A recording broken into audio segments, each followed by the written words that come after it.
Hello and welcome to Perils of the Warp. This is episode number 18. This is Grimworks Warhammer 40k AOS. A little bit of Shadespire. Not so much Blood Bowl. Not so much some heresy. But this is the Warhammer podcast for Grimworks. I'm your host today, Roman, and to my right I have... My name is John. And to my left I have... Lost Space Marine Chapter, Emperor's Adopted Child. There you go. All right, guys. We got a lot to cover today. And just to let you know that we do have an interview that we will be playing after we get through our news. It's an interview with Red Star. He's part of Red Star, right? Yes, part of Red Star. Mike Blanton, who will be running the AOS Escalation League, Friendly Escalation League. That will be starting sometime in June. He hasn't Early down the June. date. Early June for sure. Yeah, we'll get into the reasons why it's not particularly locked down in the news. But yeah, we'll have that coming up after the news. Now, gentlemen, do you want to do your hobby progress now, or do you want to do it at the end of the episode? Honestly, I don't really have a lot of hobby progress since the last I did anything. I guess we'll just do it now. All right, fine. Mark? I haven't been able to do anything ever since the game. I didn't show up last time because we moved, so everything got moved around. Half my shit's in the back of a garage where I can't get to. Since I can't get to my Imperial Fist and work on those, I started deciding to work on my custodian stuff, which I built 2 of the shield captains on the jet bikes. 3 of the Terminators.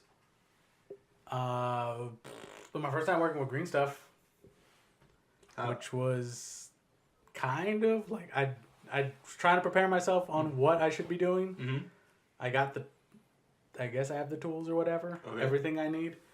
What were you making with the green stuff? No, I was just filling in holes. Because with the okay. jet bikes, I'm gonna make them a little different to distinguish the shield captains from the regular ones. Which half the time everyone's like, just fucking make them into shield captains. But I'm just gonna have 2 different shield captains. Yeah. With both have different loadouts. One of them has the heavy bolter and the other one has the servo launchers. Okay. So I just have at least one of one. I might need a second one for a heavy bolter if that works out. But I didn't put the tail fin on them. Just put a fucking cape from the original Custodes shield captain. Just throw it on there. Looks kind of cool. So they have like this gap where the fin goes, so you have to try to put it in. Well, I should have done that like way before, because there's the little thrusters in the back where you plug it in. I was like, I could have just fucking put my finger under there and just fill in the hole. But since I'm filling in the hole and I'm pushing too hard, it's just like green stuff is trying to get into the crevice and probably like fall inside of it. Yeah. So I dealt with that. I think I did all right. I have them in the bag right there, but y'all see it later and tell me if I did it right. All right, fair enough. And as for the Terminators, I didn't put the little ponytail hair that they have. Okay. I don't like that. I think it looks kind of silly. So I just left it open, so there was like a little tiny hole there. So I just kind of filled that in. Oh, okay. Barely got to prime. I was telling Romy yesterday that all the days that I'm off and I have some time, every time I want to prime, it's either fucking way too humid or it's raining. Every single time. And I did it yesterday while it was like heavy. Like a heavy downpour. I did it in the garage. So I was looking at the can because I'm using this different type of primer. It's like a matted black. I'm like, all right, what's the humidity percentage that I can get away with? It's like, don't use an 85% humidity. I was like, boom, Google, what's the humidity? It's like 83. I'm like, good enough. Where did you get this can of matte black? I found it laying around, so I used it. I took a picture of it with Roman. It's like an indoors. Hold on. Yeah, Do you have it still? Yeah, I should have it too. Basically. Oh, okay. So it's that right there. You could. Okay. Okay, so it's like Krylon. Krylon, indoor, outdoor, like flat black, just matted. And it every time I've used it so far, even when it's heavy, like the humidity's a little heavy, it comes out rather good. And sometimes there's some days where I kind of leave it, like I spray way too long and it will cake over. Like with the Citadel stuff, it'll cake over it'll ruin all the detail. Even if I leave it a little bit longer than I should, it doesn't really cake on. Like the detail's still kind of there. I mean, I looked at one of the jet bikes on the side. You could tell like some detail was going on, but not that hard. And they came out I think they came out rather well. All right. There's some other places I got to go, so I'm probably gonna stop by Walmart and pick up a couple more cans. Okay. So those are I just got more Retributor armor, just to kind of finish them out, and hopefully I can knock these some bitches out before the end of the month. Fair enough. You looking to play a game? Huh? Hopefully they're thinking about it's gonna be 150 or 1,000 points. Okay. And with Casodes, they're fucking heavy, heavy amount, so I don't really got to make a whole lot. Mm-hmm. So hopefully I get those out of the way. And then by the end of the month, maybe. End of the month, maybe. Fair enough. John? I haven't really been doing too much since the GT. Mm-hmm. I have been messing with my Demons of Nurgle list. Okay. Which the backbone of which is I forgot his name. The tally guy. The tally master. Yeah. Tally guy. Epidemus. Oh, there we go. Yeah. Yeah, the dude on the throne. Yeah. So his ability goes off with any demon of Nurgle. Mm-hmm. So I have a Chaos Space Marine detachment. Mm-hmm. With a Demon Prince and 3 units of Nurgle Obliterators. Mm-hmm. But I got the old metal Obliterators. I got them pretty cheap. Oh, okay. A lot of them are missing gun barrels, so I've been like clipping gun barrels off of fucking leftover weapons and gluing them in there and using some green stuff to make some pus boils and stuff like that. Puss. Yeah, gotta have that puss. You are despicable people. So I mean that's what I've been working on. I haven't been going in too hardcore into like detail or anything. It's just like, these are here. I've been wanting them for a while, so I'm just casually putting these 9 obliterators together. Fair enough. As for I have not been doing much of anything besides taking care of some Age of Sigmar stuff. I just bought some adjudicators probably about 2 weeks ago now, and I've literally just been working on them at work, because at work I have a lot of downtime, so I'm usually in my car or in the work truck, and I'm doing a little bit of painting while it's bright outside.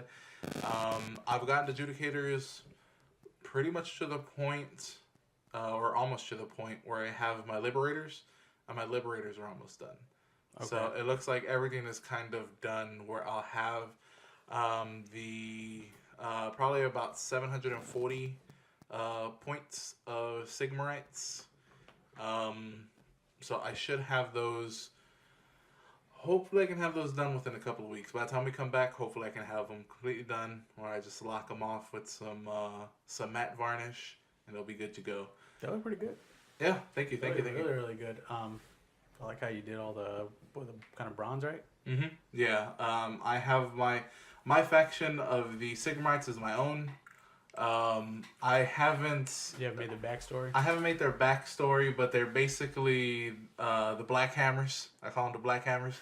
Because I just wanted to be lazy with the hammers, and all their bladed weapons and everything are just going to be black, kind of like they're made out of obsidian. But I didn't want to use like gunmetal black or anything like that, like any color that was metallic but black. So what I'm doing is that in every one of their hammers or any weapon, there's always like these indentions where they usually write like some script, or they have something in there. What I'm doing is I'm actually painting that stuff in a bright silver, and then I'm putting black on the rest of the blade. So most of the blade is going to be black, except for those little indentions where it looks like there's metal underneath. Okay. But yeah.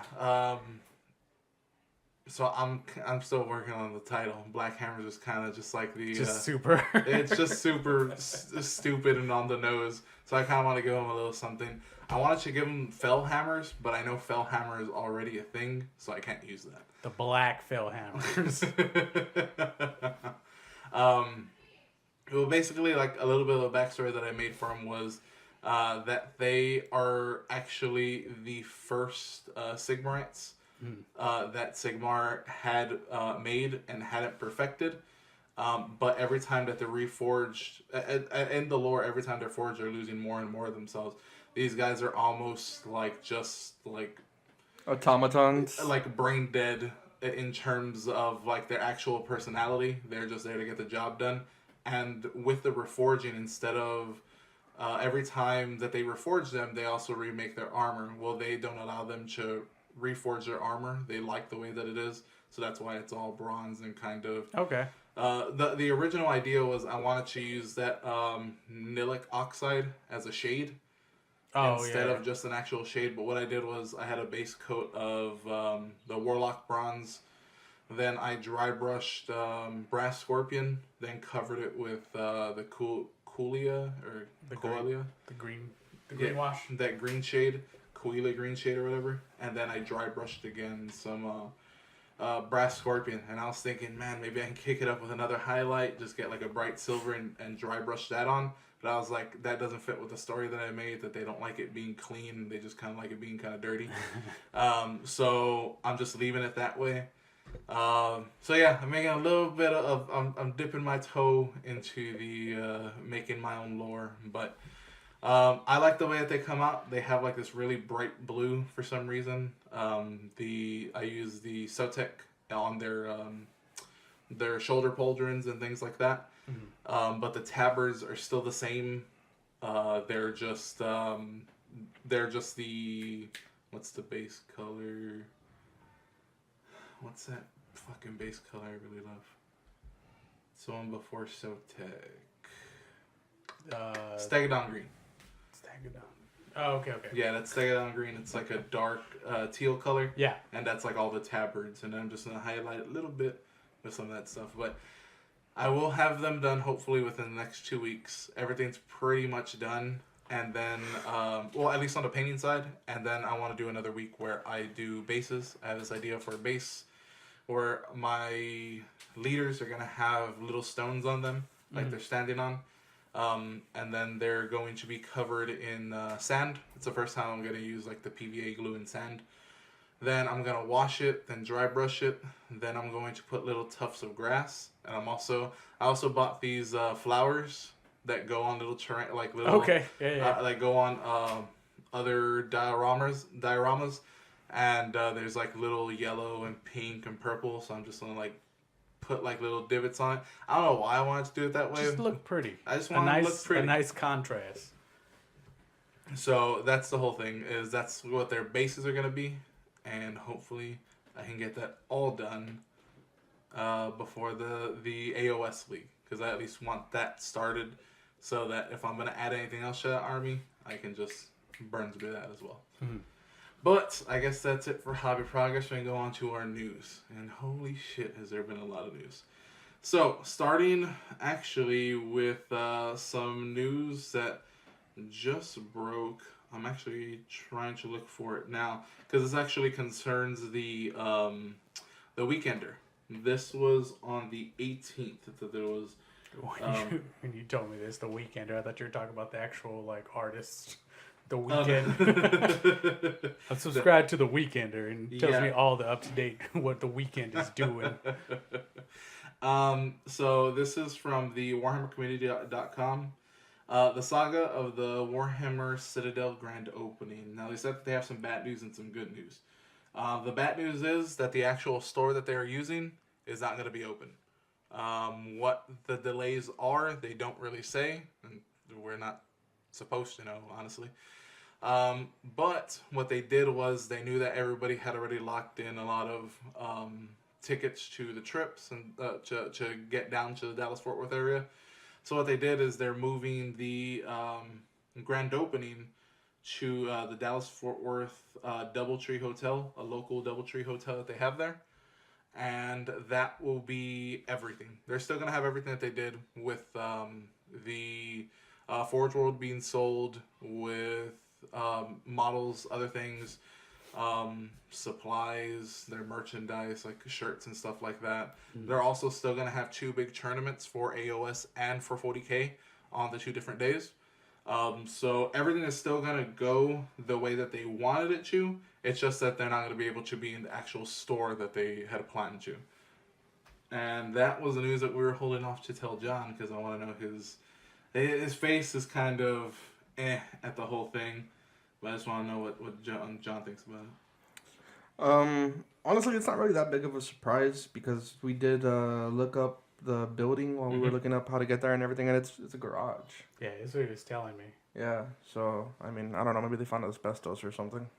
I told Roman, I was like, I think the English did not know the Texas work ethic that they were hiring. Oh yeah, this should be done when the lickety split. And they're like, I'm not gonna fucking lick it. Fuck you. Texas law requires that if you hire us to build, you got to buy us a pack of Bud Light. That's right. And we get to drink it on the premises. Yeah, that's true. And you know what? It's a Dallas-Fort Worth area.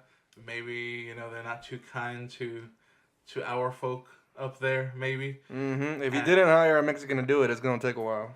Yeah, because Mexicans will just be like, hey, we got to get this shit done. We'll work through lunch breaks, whatever. It doesn't even matter. Just, under the table. Guys, we have to have it done in 2 weeks.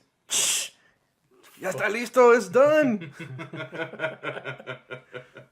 So, but yeah, that's something that did happen, and it's not going to affect necessarily what's going to happen on that weekend, just that you won't be able to visit the store, and I guess see some of the displays that they were working on, like they do. But I think it's a little better this way, perhaps, for the grand opening, because the store didn't look very big. Yeah, I mean, maybe they just, maybe they knew that, and maybe they bought, some extra... property, or maybe they build something bigger. Maybe they can build something bigger. Who knows? And that's where the Mexicans come in. That's where the Mexicans come in and get it fucking built in 2 days.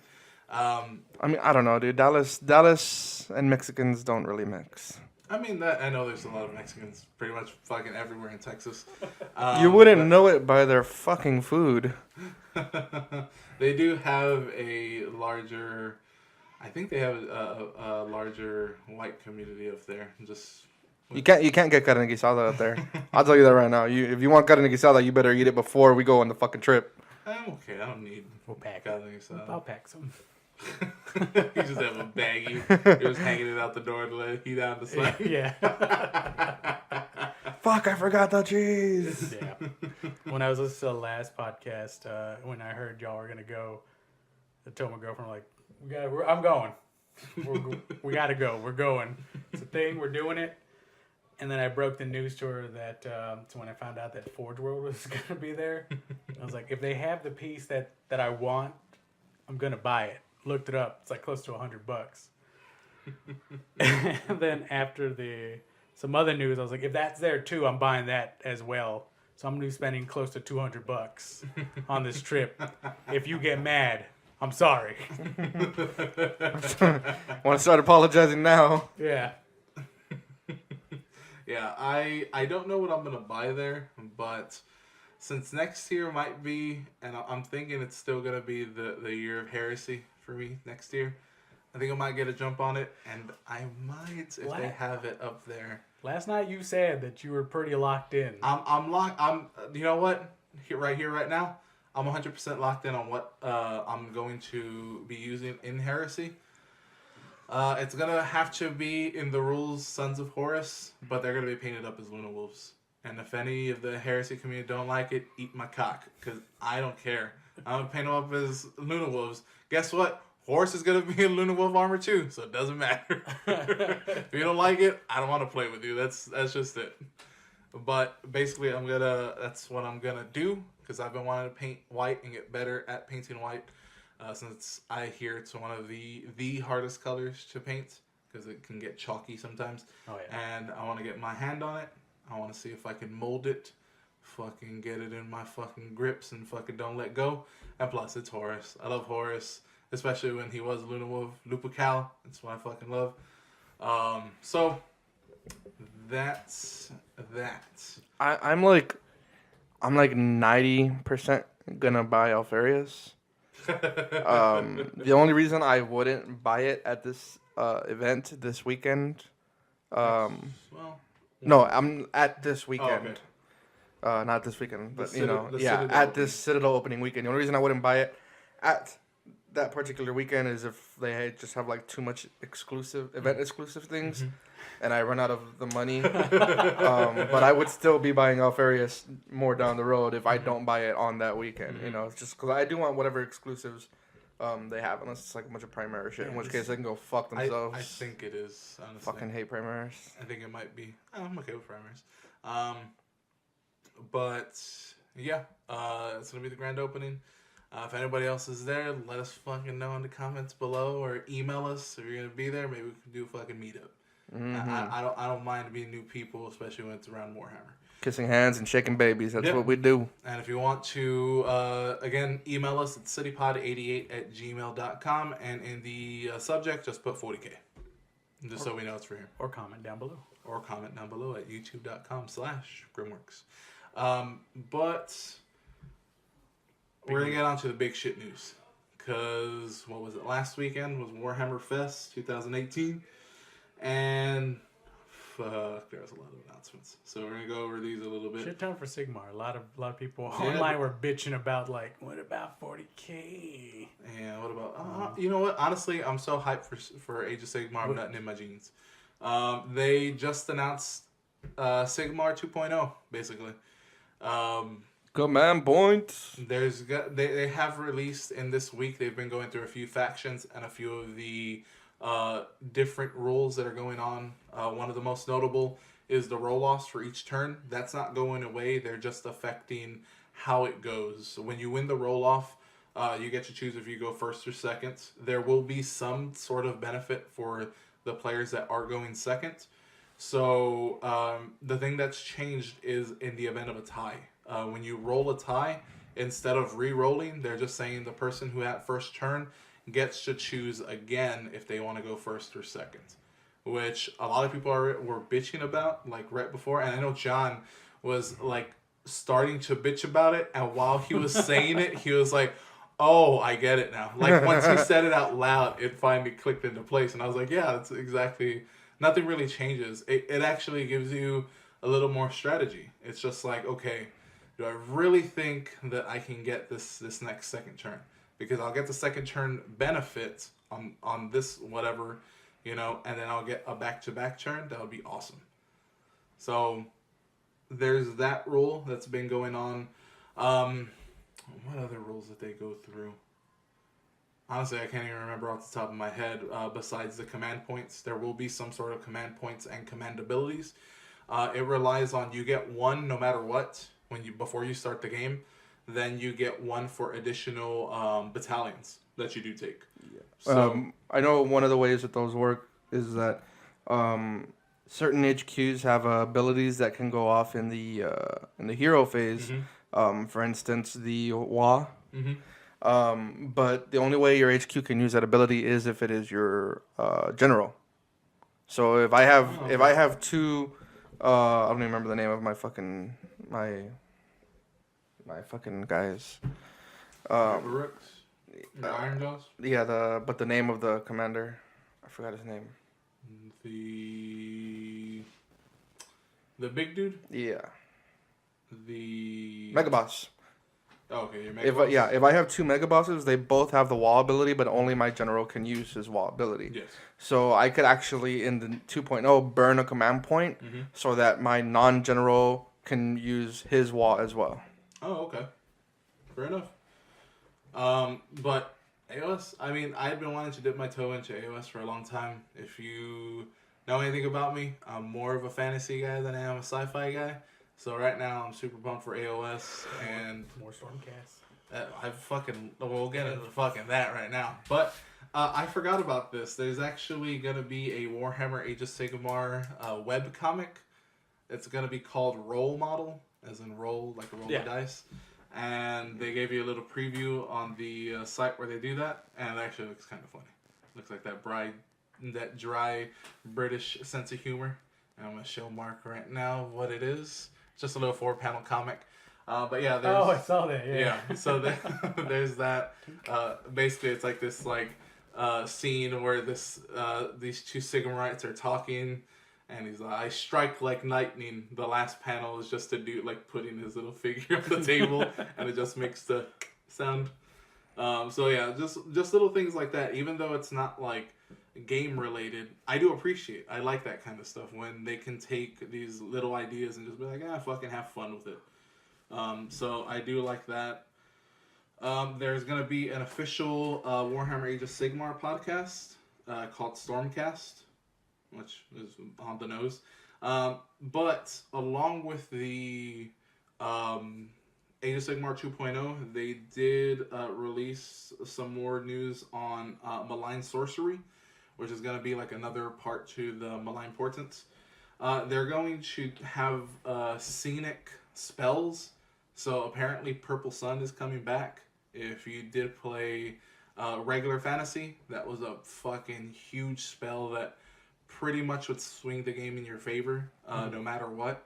It was a super powerful spell. Hopefully they kind of tone it down just a bit, but that's where you see that purple ball with the skull on it. That's supposed to represent the Purple Sun.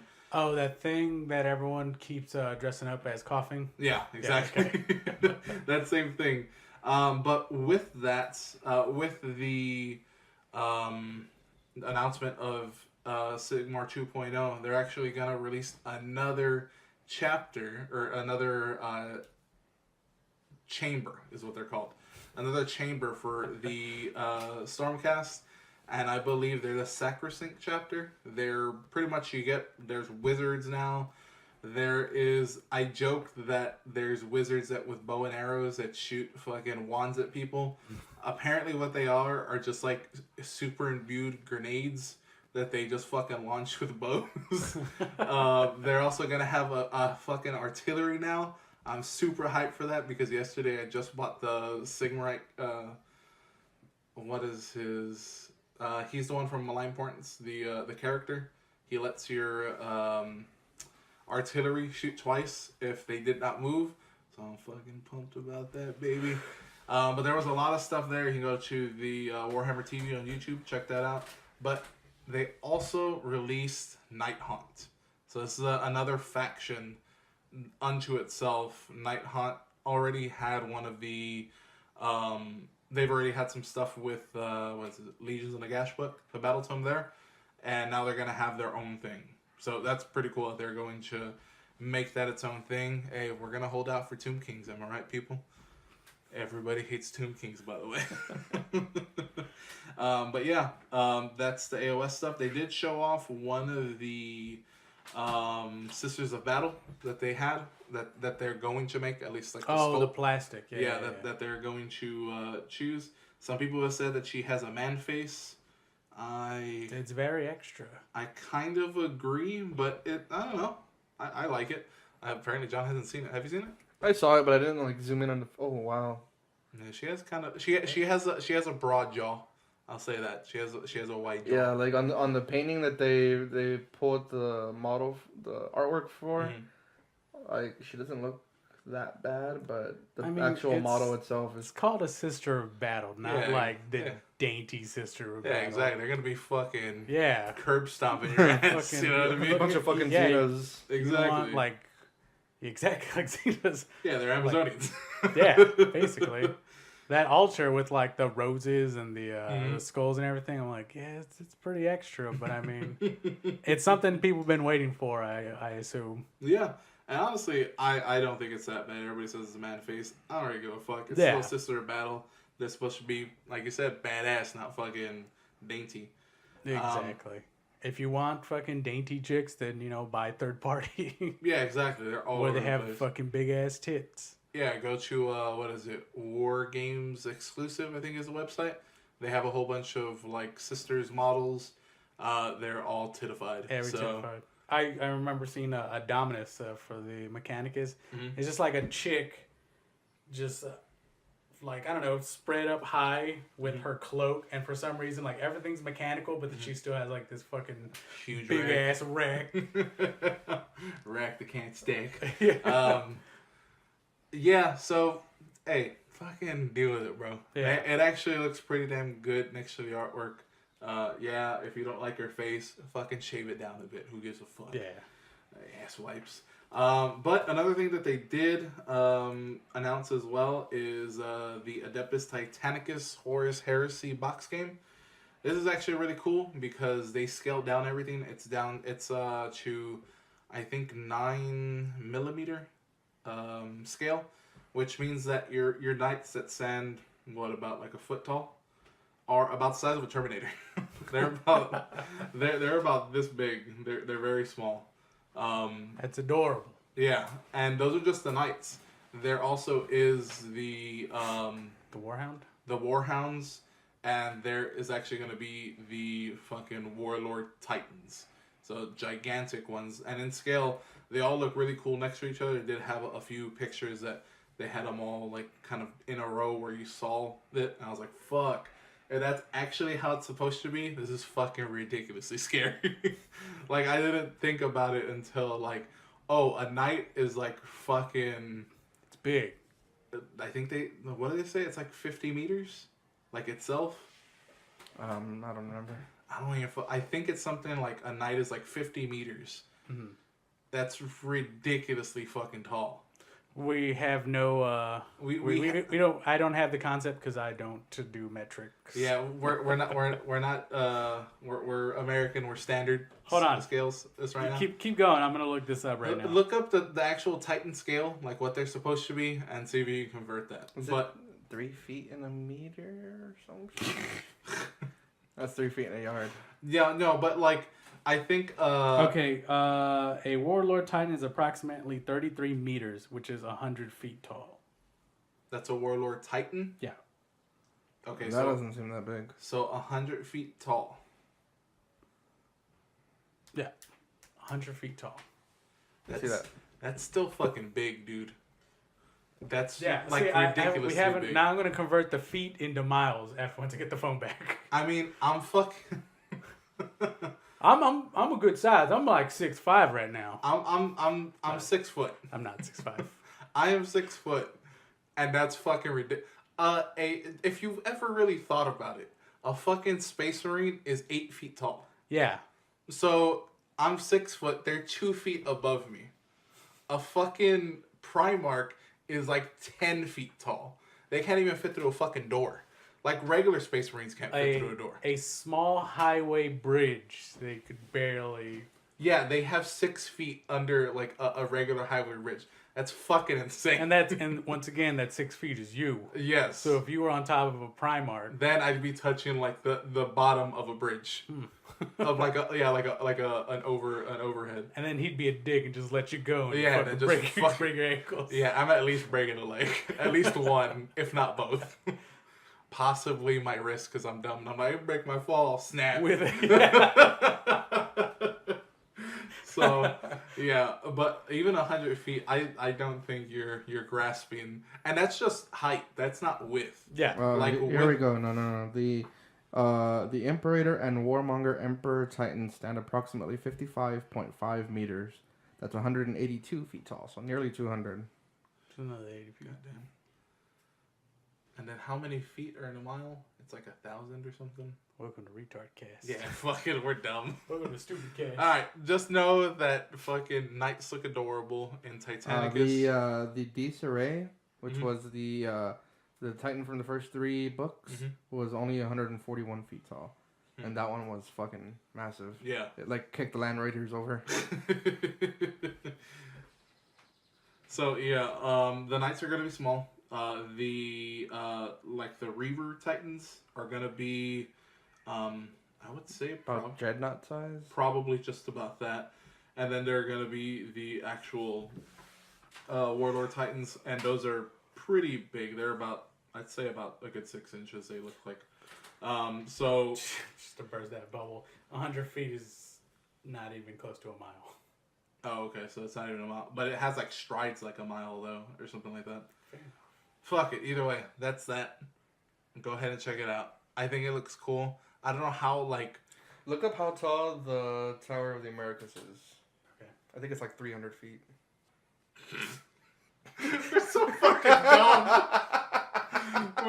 fucking like taking stabs at like we cannot even like think about like an 8 foot tall human, and we're like, yeah, the Tower of America is like 700 feet, bro. It's 579 feet. Alamo Dome is 300 feet. Okay, so it'd be about a third of an Alamo. That doesn't seem right. Something's not right here. We're definitely not good. Either way, that's Titanicus. Go ahead and check it out. It's big. It's big. It's bold. It's brash. They did have some what is this? Necromunda stuff. They have like the Croxagore, which is like the alligator thing, and they have whatever faction they belong to. I don't know. They are gonna release some Blood Bowl more mats. Orc players get pumped because this is the only news you get. Yeah, they're going to have a new faction, the Nagaroth Nightmares. They are the Dark Elves, I believe. Yeah. But there also are going to be cheerleaders. and goblins and orcs. Ooh, you got some fucking nasty cheerleaders. Yeah. They do everything after the game. And that ends the orc segment of the podcast. Yeah, pretty much. But, hey, I'm down with it. They're hot. They're hot to try. Yeah. Other than that, for Heresy, they did show more of the original Landspeeder. If you don't know what the original Landspeeder is, Oh, yeah. it's basically like a fucking engine with 2 seats on it, and then a melta-gun on top of the people. So if the melta-gun malfunctions, they're dying and that thing's fucking burning, crashing, burning. They also did give some news on some Heresy stuff. The Malevolence book, which is, I believe, book 7. It's going to have rules for White Scars and Blood Angels, and it's also going to give you some rules for the Demons of the Ruined Storm. So apparently they're going to start running some demons. Give you some good stuff there. They did show some more. What is this? Predator with the Aurochs Armored Transport. So it kind of looks like a weird Lehman Russ with the Land Raider treads. They did show that there is going to be special Praetors for the Alpha Legion. Alpha Legion are going to have special Praetors. So you should be happy about that, John. They also did show... Pretty cool. They did show a Mechanicus Knight. There's going to be a Mechanicus Knight. New Knight. Yeah, the Praetus pattern. Oh no, it's just a Landspeeder. What is this? Mechanicum Knight Astricus is what it's going to called. And it looks pretty simple, but still looks like it's going to fuck face. There you go. Oh, okay. Yeah. I remember seeing that. Damn, he's got some fucking neuron lasers. Yeah, so that's it for the Horus Heresy stuff. Oh, they did say that they are going to start working on some Sisters of Silence. There's going to be other sister kind of chapters within all that. They're going to get a codex too. Yeah, pretty much. And then... They're going to get like there's like one character, I guess, like a special character or whatever. That looks pretty cool. She does look pretty cool. She has her... looks like is it a sword? Yeah, it's a sword. I mean, what the hell is even going to be the difference between a Sister of Battle and a Sister of Silence? I don't know. I mean, it's power armor, bolter gun, and Flamer. Well, Sisters of Silence are anti-psyker. Yeah, but I mean, I don't really see that like warranting a codex. Well, I mean, that's the thing is like the Sisters of Silence are in Heresy are going to get a little bit of update, and they're also going to be in the 40K as their own little thing. Like it's. I think they're gonna bunch them in with the Custodes and the Grey Knights are getting some reworks in that. Oh, are they as well? Yeah. Huh. So they're getting a couple of reworks. I mean, maybe they'll do something with the Sisters and the Custodes where they put them together and they get like some type of Talons of the Emperor perk or some shit like that, because that's what they use for for the Burning Prospero. Mm-hmm. You put them together, they're supposed to kind of work together to some extent, because I mean, Custodes don't really have a lot of anti-psych thing. Besides, they're supposed to have a really strong, mind on it. Mm-hmm. But Maybe we'll see what happens. We'll see. They also did say that they have a rework of the Dreadnought drop pod that you can actually fit your Contemptor pod in there. Yeah. Because the older ones were just a little bit short and they couldn't fit in there without you like breaking it somehow. So I saw that and I was just like, I don't know who would actually want to buy it just to put their Dreadnought in there. I'll be honest. Yeah. You will? Really? All right, never mind. Then I'm the fucking asshole. Oh yeah, you are, dick. Oh, but getting away from that, in the 41st millennium, in 40K, apparently there's gonna be a Necron Canoptech. Canoptic. There you go. A big old spider. Yeah, it's basically the Necron Knight, and Forge World's gonna make it. Boom. Somebody at someone at Forge World or Games Workshop stayed up late watching Wild Wild West, and they're like, I need that mechanic spider. So yeah, I guess everybody's just gonna have a knight, which is cool. I think every faction should have like a big fucking thing like that in 40K. I mean, Necrons do. They have the obelisk with the transcendent katana in it. No, and at Forge World, they have like, it literally looks like it's like a terrain piece almost, and it's just like a big fucking gun. It looks almost like a satellite dish. Like yeah, that's the Necron pylon. Yeah, that fucking thing destroys shit because it has the I forget what the thing that they put it in, but it basically doubles all of your strength and your shots. I forget. It starts with an M. The like a mecha ruler or something like that. But it's fucking ridiculous. I just saw it in a battle report. It is fucking insane. Just stop it. Just stop it. Don't do that. Don't use that. But I think it's cool that they have that. I'm surprised you didn't lose your shit over this. In AOS, going back there, they also revealed on the second day that Korn is getting a dragon. No excitement there. Yeah, he's super pumped, as you could tell. I fucking love the Ghostbuster Sigmarite. It's a Sigmarite chick, and she has like a contraption. She's sucking in like a Nighthawk. She's a Ghostbuster. Who are you gonna call Sigmarites? They did have some Lord of the Rings news. We don't cover Lord of the Rings news here, even though I would like to. But it's a dead game. You're a dead game, you whore.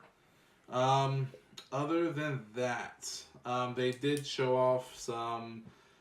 They showed off those badass tables, the Ultimate Gamer tables, where they like hand make you tables.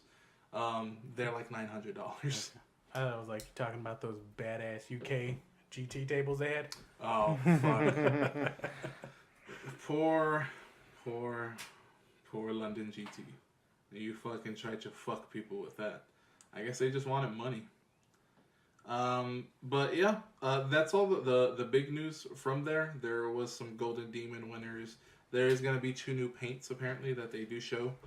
And that's pretty much it for the Weekender. If you missed it, you want to know more stuff from there, then go ahead and check out the Warhammer community site and just put that in. But one of the biggest news just broke today, people.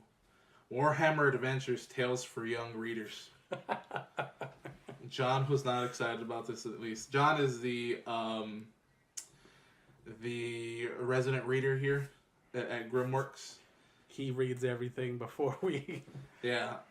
This is the thing, is Warhammer Adventures is an exciting new range of books coming next year for boys and girls aged 8 to 12. So it is aimed for kids. They do have them right here. It's Warhammer Adventures, Stories from the Far Future. Warp the Galaxies, Attack of the Necrons. This is kind of up my alley. I like this kind of stupid shit that you can just like, you can make fun of it. I like that fact that they can just like, yeah, it's grim dark, but it doesn't mean that it can't be funny and you can't like tone down the little grim and make it for kids. Yeah. Especially when they're trying to get new kids into the game. As you're saying that, I'm looking at some comments that some people put. Okay. One dude's like, people are acting as if violence, dark setting haven't been marketed to kids before. Stuff like comics, lots of cartoons, and fair amount of toys are all rely on the premise of violence and chaos. Mm-hmm. You guys like remember the Rambo cartoons? But yeah, I think it's cool. There's gonna be one for 40K. There's gonna be one for Necrons. And I'm assuming every now and then they're gonna have them. But they look like kind of like the Scholastic books. Yeah. They have that kind of thing. Like, you know, when we were younger, I don't know if they still have them or not. But kids have they had the little book fair. You know, they'd open up those huge fucking chests. They even have a little Mechanicus kid, Joe. There you go. Come on. How do you not like that? That's adorable. Fucking robot kid. Looks like Aang. But I'm actually excited. I wouldn't mind buying these for my niece, who's gonna be 8 this year. So anything to get anyone. What were those other suggestions they put for stories? Necrons are friends. My pet gene stealer. How Logar learned to hug. Magnus's big problem. Ooh, what a big problem it is. That is awesome. But that is pretty much it for the news this week. We're going ahead and jump into the actual interview that we have with Mike Blanton. And then after that, we will come back and we're going to talk about Mark popping his 40K cherry. So stay tuned. We're going to go to that interview right now. So we are super excited because we're going to be able to do something that we've never been able to do on Perils of the Warp that we've always wanted to do. We're actually going to talk about Age of Sigmar. I know we promised you from episode 1 that we would be doing this. It's taken this long. I'm sorry, we suck at this. But today we are here with Mike Blanton. Hi. And he is a pillar of the Warhammer 40K and Age of Sigmar community here in San Antonio. He's a great person. I've had many wonderful conversations with him where he's told me everything I'm doing wrong and helped me get better at it. Yeah. So you guys already know that I had my 40K league that just ended. So now we are moving into an Age of Sigmar league hosted by Mr. Mike Blanton. That's right. We're going to do a escalation style league with more of an event. It has everything from gameplay to hobby to just general have a good time. That sounds good. I like having a good time. So it's going to escalate. It's going to run for a total of 8 weeks. It's going to be broken up into Vanguard and Battle Host. So for the first 2 weeks, you're going to have games at 750 points. You can play 2 games per week that'll count. So a win is going to be 4 points, a tie is going to be 2 points, a loss is going to be 1 point. So you're going to play 2 at 750, 2 at 1,000. And then when you go to Battle Host, which is technically the second month, your first 2 weeks will be at 1,500. Your second 2 weeks will be at 2,000. This will be at match play. Okay. So you'll need to follow the General's Handbook for 2018 guide for that. Everybody's welcome to play. Sign up is at Alien Worlds West Lakes. It's $10. Right now, Alien Worlds West Lakes is giving away almost $400 in prize support. Wow. Grimdark Games actually is giving away almost $300 in prize support. Prize support will be given out every 2 weeks. There'll be 2 random prizes each week, 1 from each store every 2 weeks. If you win a random prize, you're eliminated from further random prizes. There will also be 2 to 3 dice set giveaways as well. Again, if you win a dice, you're out for that. The first place that finishes and wins the most points in the league will get an $85 getting started box of their choice from Alien Worlds. And the second place prize will be Grimdark, and that will be one of their 1-month memberships that will give you a 30% off discount. Very nice. In store, and also one of their nice little chill mugs with their embossed logo on there. So one of the things about the league that's going to be a little different is it's not just gameplay. Roman and John are both new into it, and hopefully we're going to get more new players that have expressed an interest. So I wanted to do things that would be a little different. So every player is going to end up with, at the end, something like a certificate, I guess is the best way I'll describe it. It's going to have the player's name, it's going to have their army name on there, it's going to have the date and the name of the league, and then at the end it's going to have their points total right next to it. And this is something they'll be able to use in the future when I do more leagues. They can compare to how well they've done or didn't do in the leagues. Also, for lack of a better term, everybody can earn a badge. I'm going to give a basic example of that. I have a badge called the Traveler Badge. If John plays a game at Grimdark, plays a game at Alien Worlds West Lakes, and plays a game at Multiverse, Dragon's Lair, 3 different stores in town, he'll earn the badge Traveler. That'll be a stamp that puts on his certificate, and it'll earn him 5 additional points. So if he wins all 3 of those games, he'll have 12 points plus 5 additional points for qualifying for Traveler. I'm going to set up a Facebook page. Everybody that joins is going to go to that. Each week I'm going to post what your scenario is going to be, what page it's on, but unlike previous leagues where people try to match players up, I'm not going to do that. Every player is going to be on that. They're going to have access to being able to talk to one another and set their games up. You need to get out, find your players. Their names are going to be there and have some fun. Other badges will include for people that are hobbyists. Maybe not everybody feels comfortable playing a lot of games, but they always feel excluded because every league is just about playing games. It's not the case. If you build a unit during the league of 10 models, and that gives you 5 points. If you paint all 10 models, that actually will give you 10 points. Now the badge for artist, which is what it is for painting, has 3 levels. Level 1 is 2 points. If you paint an individual model, you just get 2 points.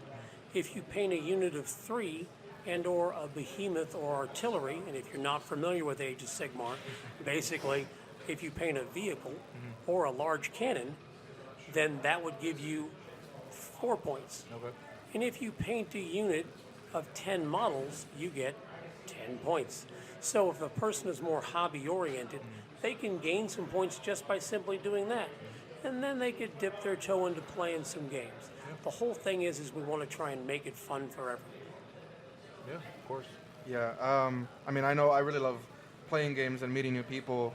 I'm not the greatest painter, or, you know, And- I don't paint at all, really. And I'm on the opposite end where I'm more of a hobbyist where I love painting, but I know I suck at gaming, but I don't mind playing them. I'm just more on the hobby side. With the change in Age of Sigmar, because everyone knows Games Workshop, or not everyone, but a lot of people know that Games Workshop is coming out with basically version 2 of Age of Sigmar. Changes are coming. So that's also another reason why I've been planning to do this league, and I've been holding off because that had been in the rumor mill. So ideally, I'd like it to start the first week of June.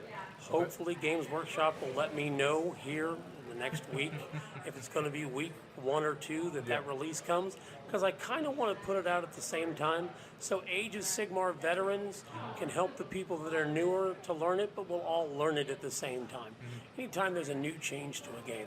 And AOS has been catching up a lot of popularity since it came out. It started off slow, it's been building. The new models that Games Workshop's been coming out with, the Deepkin, all the Night Haunt previews, really good looking models. So your hobbyists are going to be out there, and your players are, because Death is getting a nice spruce up. So if there's anybody in town that is interested, I'm going to post the rules on Alamo Gamers, Red Star Gaming, Grimdark, Alien Worlds, West Lakes. Should be in the middle of next week, probably the end of next week. I'll have the paper posted. It'll give you a list of the badges that you can earn and the points that they get, and give you a breakdown. And again, it'll be a $10 fee, which the majority of the prize support is going to be random giveaways, other than first and second. Oh yeah, and there'll be one big random giveaway at the end. Alien Worlds is doing the playmat, the Chaos playmat that they did. Yeah. That's going to be a giveaway that's random at the end, that only the players that didn't win first or second will be entered in. If you won a random one of the 2 prizes during, you still are eligible for the playmat. But if you won one of the 2 big prizes, you're not. Yeah. So if you're not a big player and you're worried that you won't collect enough points, you're still in for random prizes for 6 weeks. Yeah. Plus the random mat at the end. And then you're also eligible for dice. So even if you win say a $40 box, you still could get a dice prize. Okay. So the prizes, some of it was pre-selected by Grimdark. Alien Worlds is basically letting you pick out a $40 box. Okay. One of the other things, I'm donating one of the terrain boxes for Age of Sigmar. Oh, okay. But I'm going to donate that to the person that does the most hobby points. Yes. So if they build something and they earn the most hobby points, they're going to earn one of the Age of Sigmar I've already got it picked out as their prize. All right, So Roman, a looks like you're getting hobbyist- a piece of terrain. Yeah, I don't you know might, about you that. might, you Yeah, might. I don't know about that. Some of the other hobby things, not just game things, if you build a tray to take from table to table when you play, there's a badge for that. There's going to be a badge for custom building your 6 objective tokens. There's a variety of badges. Also for gameplay, your 8 games that you're going to count for the league, if you play 8 different individuals, you will get a prize for going around and playing individuals, as far as not a prize, but points added to your total. So the person at the end is going to be the person that has a nice balance between gameplay and the badges that are non-gameplay and gameplay alike. Yeah. So, because there are other gameplay badges as well. So just figure out your points, come in, have a good time. We're going to give a badge out for the players that play Blood Bowl during the league. Now, everyone's going to say that has nothing to do with Age of Sigmar, and it doesn't. But Red Star Gaming has a big Blood Bowl event coming in July, so I figured let's promote Jay. Blood Bowl a little bit. Yeah, hi, Jay. As a matter of fact, we may have a couple of prizes to give away Blood Bowl related at the end as well. So if you play a game of Blood Bowl in the league, you'll earn 3 points, and you'll earn the badge Baller. Looks like I'm going to have to start my Skaven army a little quicker than I thought. I like them dark elves that are coming out. Yeah, Oh, there's the some Nagaroth, the Nightmares. sweet models coming out for that. Yeah. For you veteran players, there's a badge called Ambassador. It has 3 levels. So if you pick one of the newer players and you introduce them to the Age of Sigmar and you teach them the game for one of the games, that's the first level of Ambassador. You earn 3 points. And then you pick a different player, but you can't pick AOS for the second stage. So let's say you also play Shadespire. If you teach a player Shadespire, that's Ambassador level 2 and you earn 6 points. And then if you get to Ambassador level 3, where let's say you show off, I don't know, Path to Glory, a part of the Age of Sigmar line, Yeah. you'll earn 9 points total for Ambassador. So you can just stop at 1 and get 3, you can do 2 and get 6, or you can do 9 and Are you do Path- overachievers? overachievers. Now, that'll get you points for playing those games by teaching them. Yeah. Coincidentally, if you play a Path to Glory game and someone even teaches you that game, the other person will get that badge for the league called Pathfinder. Yeah. Or if you play Skirmish, you'll get the badge Skirmisher and those associated points. So everything will commingle. Yeah. So these veteran players have a chance to help new players broaden some games, show off some cool models. And coincidentally, for those of you that are Shadespire players and those of you that are not, all of the Shadespire gangs have an associated war scroll and can be played and used in AOS. So, if you were to play a Shadespire game and enjoy yourself and buy it and build it and paint it, because of this special thing for Shadespire, there'll be a 5-point artist point if you paint and build. So you'll get 5 points for building, 5 points for painting a Shadespire game. I should have waited on painting my Shadespire. Well, there's 2 Stormcast Shadespire games. Yeah, the second one that's just came out. right. They're the Hunters, or whatever I think they're called. So I want to thank Grimworks for inviting me on to give a basic introduction. I want to give the guys a few minutes to ask me some questions. Obviously on their podcast, if you've got other questions, feel free to post to it. Yep. And I'll write responses to it, or the guys will write responses to it. These are 2 fun guys. I enjoy hanging out with them. So again, if they've got questions, I'm ready. I do have questions. I'm sure Roman does too. But first, I just want to point out, in case people aren't putting 2 and 2 together, in this league, you do not have to be good at this game to get first or second, because obviously first and second prizes are going to be coveted. But if you're playing against me, you're probably going to win. If you're playing against Xavier, who's across the store, you're probably going to lose. Yeah, he cheats. He's a bully. But the thing is, it doesn't matter. Even if you lose all 8 games and you only get 1 point per game, all the hobby points that you can accumulate still puts you in the running for first or second place. It doesn't matter how well you do in your game, just as long as you play and do your hobbies. Exactly. And then one of the things that people stress about, if you're going to do something to paint for the league, okay, it has to have 4 colors. And the base has to be complete. Now, yes, if you buy a fancy base, that counts as basing it. That's cool. It looks good. We're not judging your quality of your paint job. There's a lot of people that like to play against painted stuff. Yeah. Not everybody's good at it. And by the way, if you're not good at it, it's also a perfect opportunity to ask some of the folks that you see in the league, do you have any advice? The best part about any of the Warhammer Games Workshop stuff is the community. Yes. It is getting to hang out, talk about a cool hobby, look at some really nifty, cool stuff. Enjoy yourself. Have a good time. Some days it's just fun just to hang out and talk about what's coming up. Yeah? Yeah. Like we do every 2 weeks. But, so you're planning to do this for 6 weeks? 8 weeks. 8 weeks. Okay, so just to give the breakdown once again, it's going to start at 750. Yes. And it's going to stay there for 2 weeks. Correct. And then every 2 weeks it'll jump up in points to... Correct. So it Okay. stays at Vanguard level. Okay. So when you're doing match play, Vanguard level is 1,000 points and under. Yeah. And it's going to tell you what your army has to take.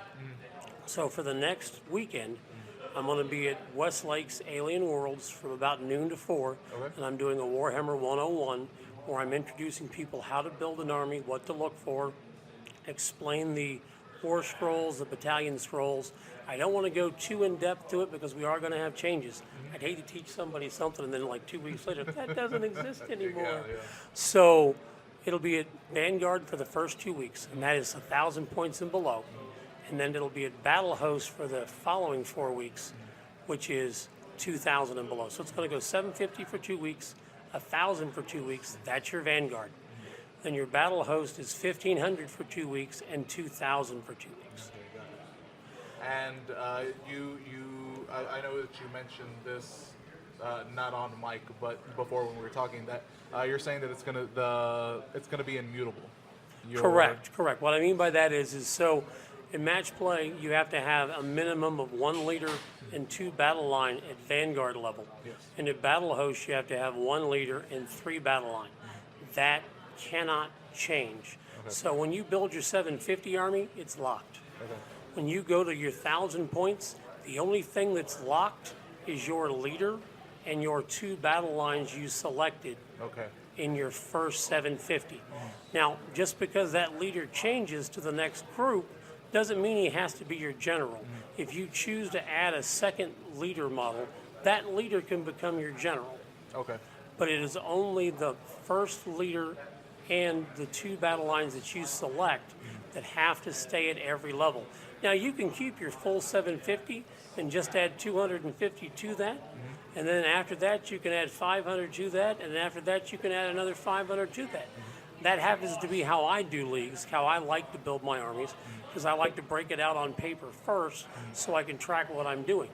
So someone that's new to Age of Sigmar that maybe doesn't want to buy it all up front, it would give them a chance to say get collecting that gives them close to their 750 and build from there. And open the book and look at the War Battalion scrolls and say, I want to build to this. What do I have to do and what do I need to get there? Which is what I'm explaining at the 101s. Yeah. So, and I will, again, Westlake's next week from noon to 4 on Saturday. Okay. Grimdark here from noon to 4 next Sunday. Okay. And again, if you're an Alamo Gamers, if you're in Red Star, I'm a part of those groups. If you need to ask me some questions, ask me some questions. I'll answer what I can, and I'll try and have the rules posted. So you get points for playing other games in between the league, right? You have Skirmish and... Skirmish, Path to Glory, Blood Bowl, Shadespire. Right now, those are the 4 that I've tagged that you could play other games-wise. There's going to be no laser guns. There's going to be no space grenades. We're not going to have... Yes, if you play a game of 40K, you already probably do that. You don't need your crack during AOS, okay? So if you play those 4 games, the only points you get for those is for that badge. Yes. If you win the game, that doesn't matter. It just matters that you get that badge. Now, yes, if you're the person that teaches that game, you'll get count for playing that side game, and you'll get your ambassador levels. So again, that's the key too, is say Rowan comes to me and says, Mike, I really want to learn Shadespire. Yeah. And I break out Shadespire and I teach Roman how to play Shadespire. He really digs it. He runs over, gets his own starter. 2 weeks later, he goes, Sean, do you want to learn Shadespire? He's already earned his badge for playing Shadespire, but when he teaches John, he'll get the ambassador points. So again, you don't have to win everything on the planet to win this league, but you do have to participate. So unlike most leagues where it's keyed on let's just win, win, win, stomp, stomp, stomp, teach a player a new game. Sit down and enjoy a new game. Learn how to play it, have a good time playing a game. Or learn some painting techniques. Paint on a unit, paint on a behemoth. Broaden those horizons. Enjoy yourself with it. That's the key. Is this league is a little ambitious because it does have a lot to do. Yes. Every 2 weeks when I do the random prizes and I post them on Facebook on the page for the league, I'll also give an updated points list of where everybody stands right there, right underneath it. So you guys can applaud the winners or hiss at them, your choice. And then you can see where all the points are standing to know, hey, you know what? I got a couple of days free this weekend. Let me write some guys and say, hey, I'm going to introduce this. Does anybody want to come play? Yeah. And the other thing, this league does not make you play all your games at any one store. Yeah. Play at any store that you want to go to. Yes, the folks at Alien Worlds West Lakes are doing prize support. They are getting the $10 entry fee. Ideally, I want to play at West Lakes. It's 5 minutes from my house. Yeah. So, but again, you can play at Grimdark. You can play anywhere because we're not pigeonholing that league. We're building a community. Coincidentally, these stores that sell you this product, that's why they do this. Exactly. So come in. Thank the guys for doing this. If you've got questions regarding product, they'll help you at either store. They're all nice folks. And if they can't help you, again, you can ask. I'll answer. Yeah. And we are currently recording from Grimdark. I don't know if you can hear all the ambient back noise. Yeah. Which I'm actually really excited about this because usually we record, at the Grimworks studio and it's just the Grimworks people. Yeah. But for a while now, and I know I've talked to Mike Blanton about this, I wanted to get some of the more veteran 40K players onto the podcast, because we don't always know what we're talking about. We hardly ever know what we're talking about, in fact. We don't know anything. Yeah. But some of these fine-looking gentlemen have been playing this game for so long that their insight would just be far more valuable than anything that me and Roman could tell you, other than, hey, we like playing this game and throwing these dice. So we're here at Grimdark, and they were pretty excited to have us set up here. I know Greg, one of the co-owners, he actually recognized us from Grimdark. He's like, from Grimworks. He's like, hey, y'all are Grimworks, right? And I'm like, yeah. And he's like, hey, I listened to the show. You're doing good work. And I'm, that made me feel good. So this Grimdark is the newest place to play Warhammer in San Antonio. And I am looking at 15 minimum or so tables.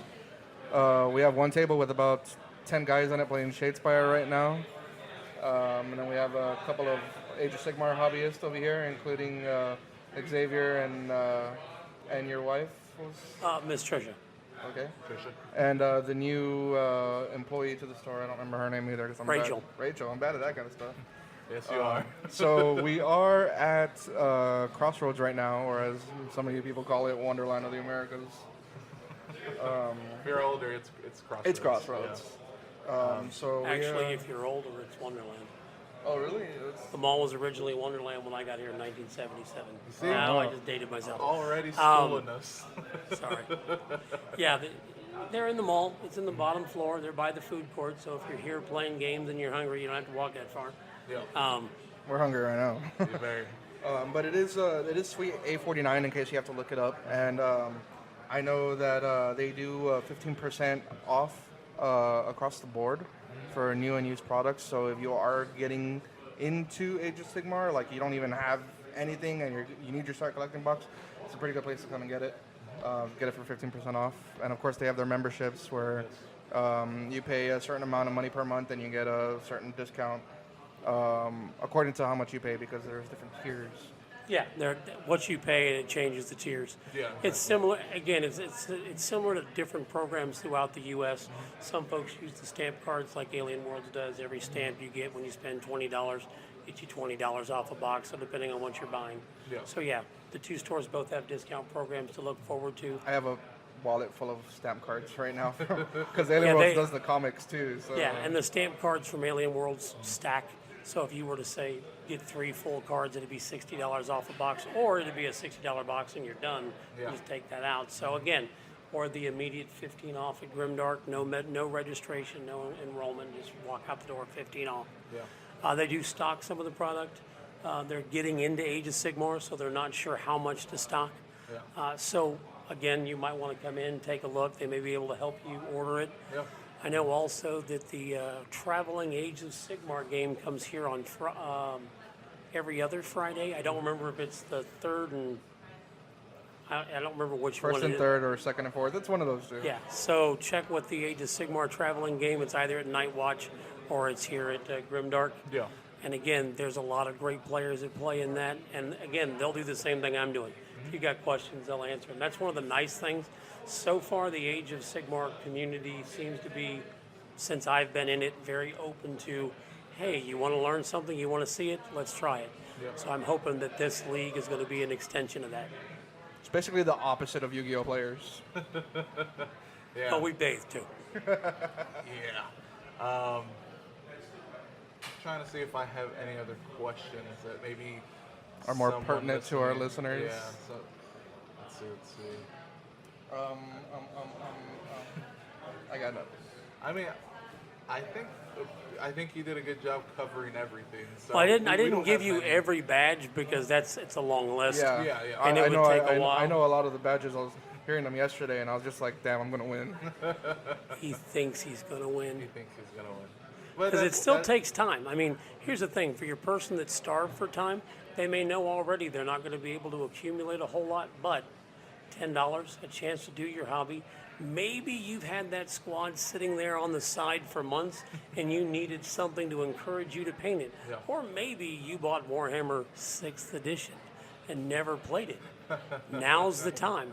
Okay? Now is the time. If you've got old models that are on square bases, we don't worry about that. You can still play. You don't have to convert over to the ovals and the rounds. You can play with the squares. Just come out, learn. Even if you don't want to join immediately, that's up to you, but you can still come out and take a look-see. Yeah. So when the new rules release, if I find out that it's going to be like the second week or maybe the third week of June, I may postpone the start. If they tell me it's going to be the last week in June, first week of July, no, we'll start the league and just go with it as it is. Yeah. We may have to stop for a week when the rules come out.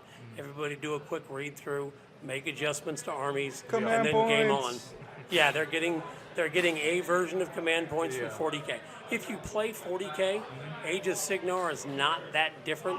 It should not be hard to grasp at all, but the nuances are pretty much what I'm covering in the 101 Yes. to help a player merge over.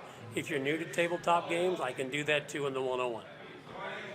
I am going to do that right about now.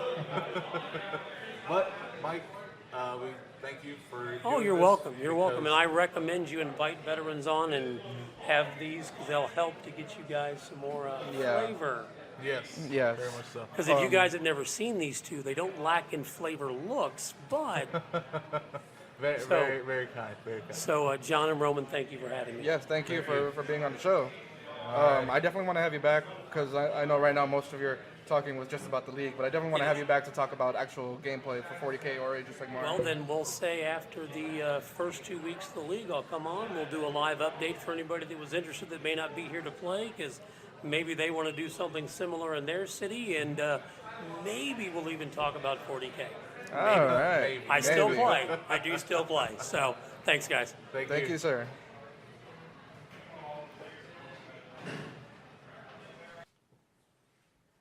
All right, and we are back. Hopefully, you found that interview a little informative, maybe a little bit. That was a good interview. Yeah. That was really good. Can you guys believe? Y'all didn't think I could do it, but I stayed quiet through the whole thing. It's true. Mark was there, and he just—I don't know why he was just so so uninterested in Age of Sigmar. I was just super shy. In the presence of greatness. Yeah. That's yeah. true.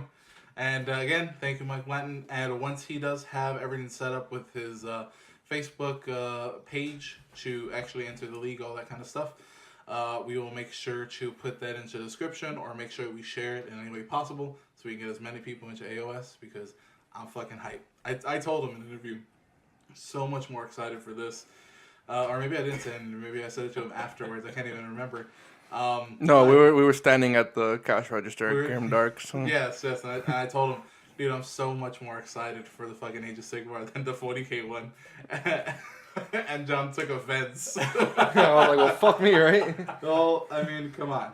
I love 40K, but I mean, My league still ended up. Fantasy's somewhat of your home. fantasy is right here. I mean, I fucking read Lord of the Rings when I was fucking 13, somewhere around there, 13, 14. When you were a wee sexy babe. Yeah, exactly. It made a huge impact in my life. So fantasy's there to stay, baby, and anything that represents that, I'm in.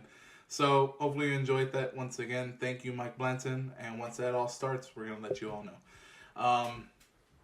Now, Like a virgin. Talk about. Oh, Touch for the very first time. There you go. Hey, took me a while. Yeah, Mark busted his 40K Hyman, and it was a game between. And I bled everywhere. Yeah, I made him bleed, but he enjoyed it. Oh yeah. So me and Mark had a game probably about. It was to be before the month started. It was the day before the month started. Yes, so it was April 31st. Yes. If April has 31st. Yeah, it was January, February, March, April. 30th. On the 30th. I did the little knuckle trick. Thing, yeah. If you don't know the knuckle trick, go ahead and teach it to your kids. Look it up on the internet. Fucking smart as fuck. It's the smartest thing I ever knew. But the fuck is the knuckle trick? Oh my god, I gotta explain this. The knuckle trick, when you're counting months that have 31 days to 30 or less, you count your knuckles. So like your index finger, the actual knuckle is January. So it has 31 days, right?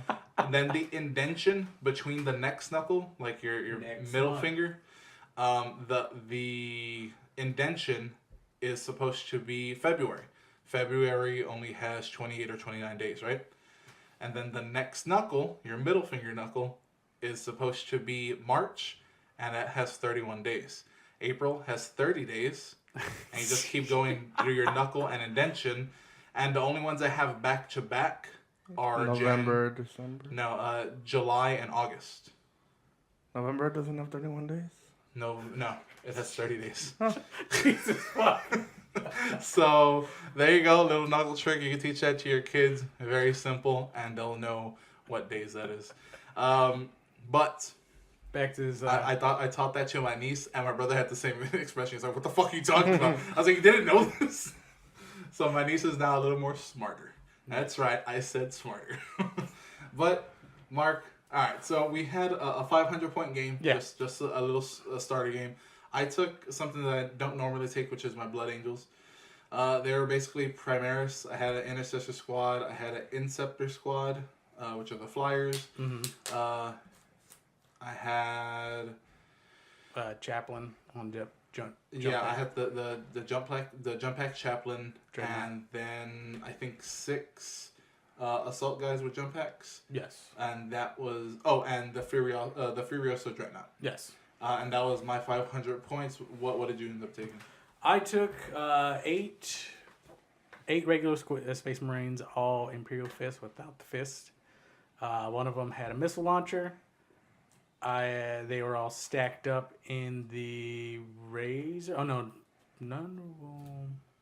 It was a Razor. No, it wasn't 8. No, it wasn't 8 guys. 6 guys. Yeah, it was only 6. It was 6 guys. It was 6 guys. It was with your 5-man with a missile. With a missile guy. All of them were in the Razorback, just heavy bolter. And then I had just Terminators, assault Terminators, with a Chaplain Terminator, which that was just a big bulk of everything. I only took those because that was the stuff that was painted, and the Terminators were painted blue for Imperial Fist. But I told Mark that you just have to play a game. I had to make sure everything was at least painted. That was the only thing that cared. Didn't matter what color it was, they were painted. And the reason why he had to play this game was because I bought the Forgebane box, and I just traded him some of the Skitarii stuff that was in there. He gave me some of the Dark Vengeance stuff, the DV stuff that for Dark Angels. He gave me some of that, and I told him, look, I'll give this to you, and you're getting a lot more than I'm getting in terms of what's going on there. But you just have to play a game. We have to play a game by the end of April. That's the rule. If you don't do it, I'm going to fucking take them back. I'm going to fucking take that. I don't even know if I'm going to take it back. I'll fucking take something else at you. So, basically we played a 500-point game. It was Dawn of War on a 4x4. Minimal terrain, just to like make sure that we knew some terrain, but not all that much. Yeah. And it was basically like a big house in the middle of the place. Yeah. And it was Purge the Alien, I believe is what it's called, right? Just the kill points, basically. We also had Line Breaker, Slay the Warlord, all this kind of stuff. And why don't you break it down for you? Because I know how it is. I'm not the best explainer of rules, so I know we had to sit down. You explained it to a degree that I understood. I mean, there were some parts that I got very confused with, but then still, it was still a practice game. So yeah. Any questions I asked, and I think the morale phase was one that I got a little stuck on, but eventually I got it. Yeah. I was always brushed up on the rules, but you can brush up so much, but until you actually put in practice. Yeah. The game was fairly easy, and not easy like in the sense of whooping your ass. Because honestly, I felt I technically got the win. Yes. But I feel that if you didn't drop your assault guys on the turn 2, that would have been it. Like you would have fucking just wasted me. We were playing still the beta rule. I wanted to play that just because I wanted to kind of know what that was about. Yeah. As well as teach Mark. I mean, if it's a beta rule, it's most likely going to be an official rule sooner or later. Well, no one dropped it. No one deep striked on first turn. Yeah, we all waited till second turn. I think you waited till third. I waited until third with my assault. You had your second turn where you dropped in your Terminators and your chaplain. Your chaplain. The only thing that we didn't do was the power level, where you have to make sure. I still don't understand. The power level is greater than. I still don't get that part of the rule. I don't know why that's there, but it's whatever. When it comes to the actual gameplay, I ended up getting. You get a lot of saves. I ended up getting a lot of saves. You were hot with your dice. Dice were hot that day. They were. I would hit, but you would save. The only thing I really felt bad about was taking out your Terminators. Okay. Because you dropped them in front of my Furioso, and I gave him the Blood Talons. He has double melee, of course, because he's a Furioso. He can also... I took him that way because it's cheaper. And I gave him the Blood Talons. Blood Talons let you re-roll hits and wounds. So no matter what, I was fucking getting all my hits. All 4 hits, doesn't matter. So I just kept re-rolling, and then I think it's -3 with the Blood Talons for AP. So you were having your 5 up in Vulns with the Terminators, and dice weren't working for you there. No. But the way that you ended up winning, which I explained to you, this is how it's going to happen.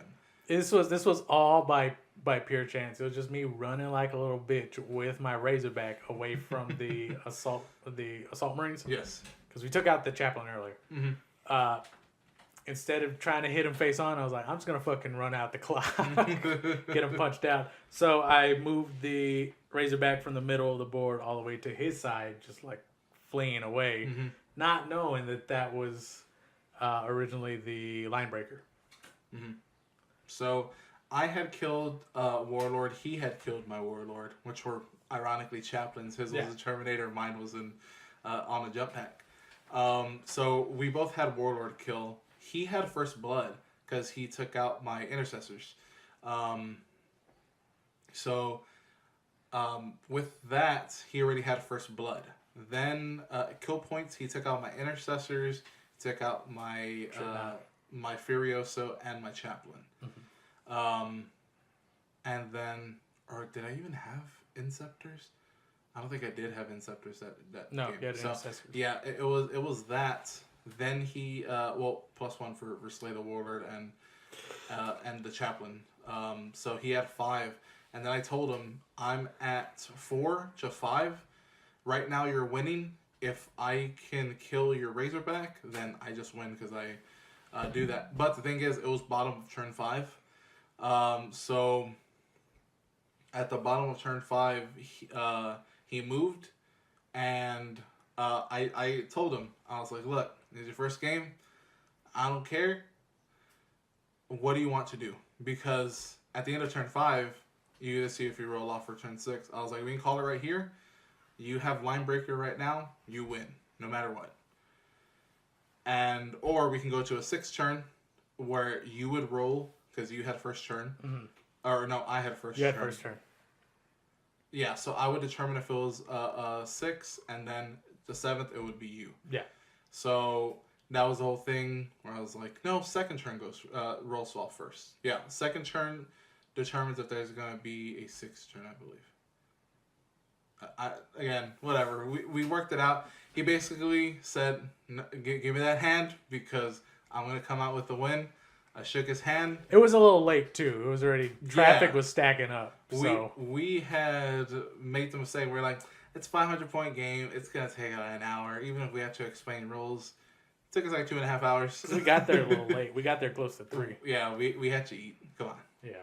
We don't eat in the morning, so we had to eat in the afternoon.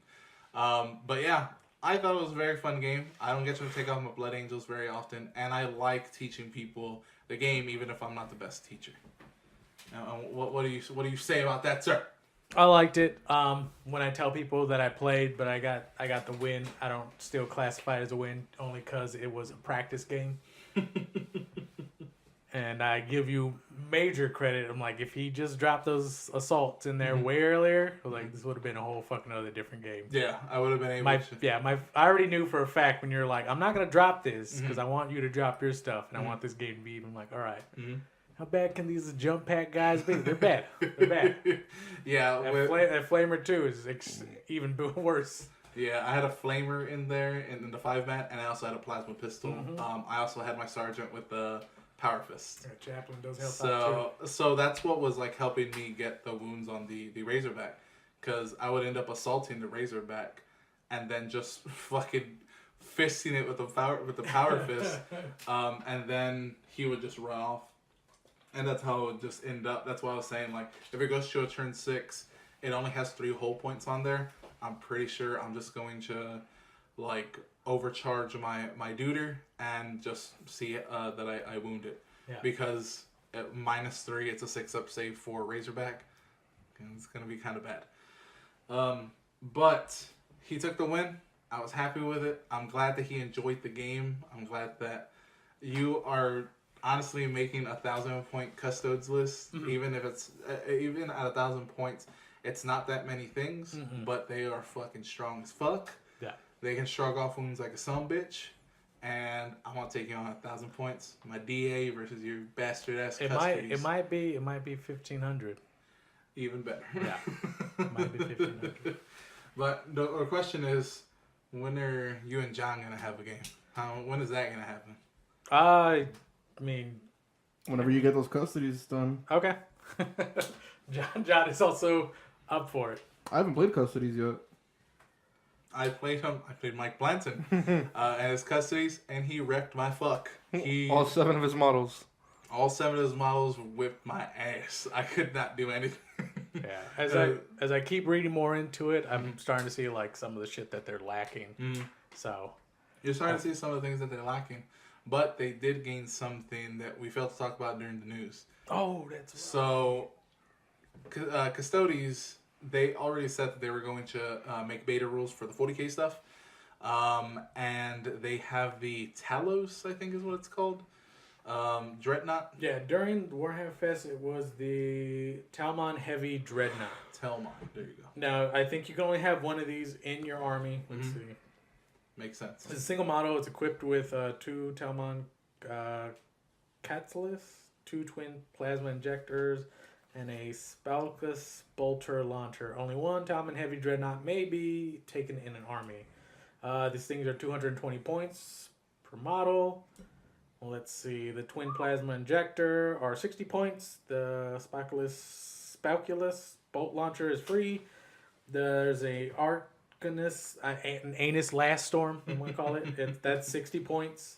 It's fucking names. Eltonus Accelerator Culverin is 45 points. So this thing looks pretty cool. Let's see. Has 15 wounds. And of course, the lower you hit it, the less it moves. So off the bat, it has a 9 movement, weapon skills, ballistic skills, both at 2 up. Okay. So they're hitting at 2s. If you get it down to 4 to 7 wounds, it's moving 6. then they're hitting on 3-ups, on 1 to 3, moving 4, and those are 4-ups. Okay. I assume the S is strength. Yeah, can I see that? Strength 9, toughness 8, 15 wounds, armor 4. No, it's 4 attacks. 4 attacks. Yeah, the save is a 2-up. Oh, okay. Oh, It's goddamn. a 2-up save. And it probably has a 4-up invulnerable save. Jesus Christ. So I just want to read off the weapons here. So the Tillman Castus is the melee weapon. It's strength times 2, so you're looking at strength 18. Jesus. AP minus 3, damage flat 3. Reroll wound rolls of 1 when attacking with this weapon. The twin plasma ejector is only 8 inches. It's heavy 2d6, which is kind of a lot. Strength 7, AP minus 3, damage 1. This weapon hits its fucking plasma flamer. This weapon hits its fucking target automatically. So you just roll 2d6 and that's how many times you hit. This was the other model if they have it there. Yeah. Yeah. No, you have to get it. Yeah. I understand now. But when I saw this after you sent me this, I was like, this is fucking done. I gotta get Robo Door this. Bolt launcher. It's a heavy 5 bolter gun. Or their version of the bolter gun. It's the strength 5, AP minus 2, damage 1. So 24 inches, heavy 5. The Arachnus Last Storm is 48 inch, standard range for las. Heavy 10. Shit. Strength 7, AP minus 1, damage D3 apiece. And the Eliastus Accelerator Culverin is 36 inches, heavy 6. Strength 8, AP minus 3, damage D3. So the Telemon Heavy Dreadnought may replace one or both of its Telemon Castias with twin plasma ejectors. Okay, so you just make it a fucking super flamer. Yeah. With heavy 2d6, damn it. That's gonna be tough. So it has both the Arachnus Last Storm and the Elastus Accelerator Culverin on. The only thing that's switchable is the fist for the flamers. Which I'm not mad at that fist. Either way. Fucking strength 18 or 16. Jesus Christ. Fucking destroy almost anything on like 2-ups. It has a venerable roll. It ignores wounds on a 6. It has a 2-up save, a 4-up and vulnerable. Yeah. And if anything manages to get through, you have a 6-up feel no pain, basically. And if it remains stationary, it can fire its heavy 5 bolt gun twice. Okay, so heavy 10. Yeah. Strength 5, AP minus 2, damage 1. Jesus Christ, this fucking thing's overpowered. No wonder people hate it in Heresy. And now they're just bringing it over to 40. And of course, just over 200 points, it's really not that expensive. No, that's like a must-have in pretty much any Custodes army now. Yeah. So as soon as that came out, that's when I told the girlfriend, I'm like, hey, I gotta get Rogodorn. It's like 100 points. And if this thing's here, it's another $100 about. So about $200 on a Dorn. Okay, the important thing is you're going to give him Dorn stash. Yes. Okay. Actually, if I get that Dorn, I'm not going to paint that. Okay. I will actually pay someone else to paint it. But Good my only plan. thing is, no airbrush. I do not like airbrush look. Okay. Because it reminds me of, I think I've told you, I was like, I don't like the airbrush look because it looks like those graphic tees that you get at a county fair. Yeah. If anything, I can let you know about somebody that does do brushwork only. Okay. And he could probably do that for you. Kenneth? Probably Kenneth, yeah. He'll paint the fucking most beautiful Dorn you've ever seen. Yeah, exactly. Dorn will be glowing. Yeah. And Dorn Stash, if you could put Dorn Stash I'm sure he can. I mean, he's my fanfic. he's an artist by trade, so I don't think it's a big thing to just work with some little putty. Where it's like, oh, you want that to look like hair? Don't worry about it. Gotcha. All right, guys. Well, that is pretty much the episode. It was a long one just because we had the interview as well. And again, shout outs to Mike Blanton. And once that does start, we will get you the date that he decides on and everything else there. Any other closing thoughts, gentlemen? Poopity poop poop poop scoop. That about sums it Yeah. up. That's So, this again has been episode 18 of Perils of the Warp. My name is Roman, and to my right, My name is John. and to my left. Emperor's adopted child. That's the Space Marine name. All right, and do you know that we do have our sign off? Like we say at the end of every episode. See you in the warp.